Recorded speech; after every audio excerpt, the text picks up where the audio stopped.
मागील 26 दिवसांपासून जर आपण पाहिलं तर अमरावती शहरासह ग्रामीण भागामध्ये पावसाने दडी मारली होती आणि त्यामुळे पिकं जी आहेत ते अंतिम घटका मोजत असल्याचं चित्र पाहायला मिळत होतं। दुसरीकडे जर आपण पाहिलं आता हवामान विभागाने पावसाचा अंदाज व्यक्त केलेला आहे आणि त्यानुसार जर आपण पाहिलं तर आज पाऊस जे आहे ते सरी बरसायला सुरुवात झालेली आहे। सध्या मी अमरावतीमध्ये आपण बघू शकतो मुसळधार पाऊस जो आहे तो मागील 10 ते 15 मिनिटांपासून अमरावतीमध्ये सध्या कोसळत असल्याचं चित्र पाहायला मिळत आहे।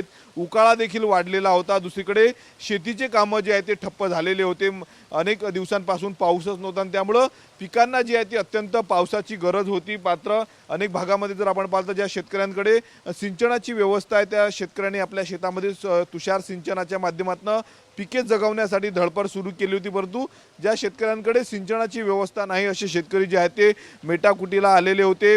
जवळपास जर आपण पाहिलं ऑगस्ट महिन्याचा तिसरा आठवडा सुरू आहे परंतु अजूनही समाधानकारक पाऊस झाला नाही। जलसाठ्यामध्ये जर आपण पाहिलं तर समाधानकारक पाऊस नाही।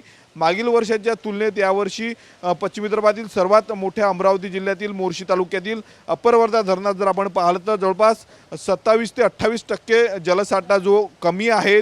आगामी काळामध्ये जर अशाच पद्धतीने पावसाने हुलकावणी दिली तर यावर्षी उन्हाळ्यामध्ये मोठ्या पाणी टंचाईला जे आहे ते सामोरं जावं लागण्याची शक्यता आहे। दुसरीकडे पाण्याचं जे काही आरक्षण असतं शेती असेल उद्योग आणि त्यानंतर पिण्याच्या पाण्याच्या आरक्षणात बदल करण्याचा निर्णय जो आहे तो होऊ शकतो अशी देखील माहिती समोर आलेली आहे।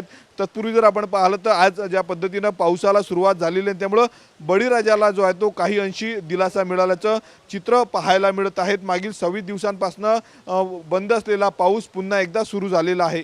कॅमेरामन अनिकेत दहातोंडेसह मी स्वप्नील उमाप, TV9 मराठी, अमरावती।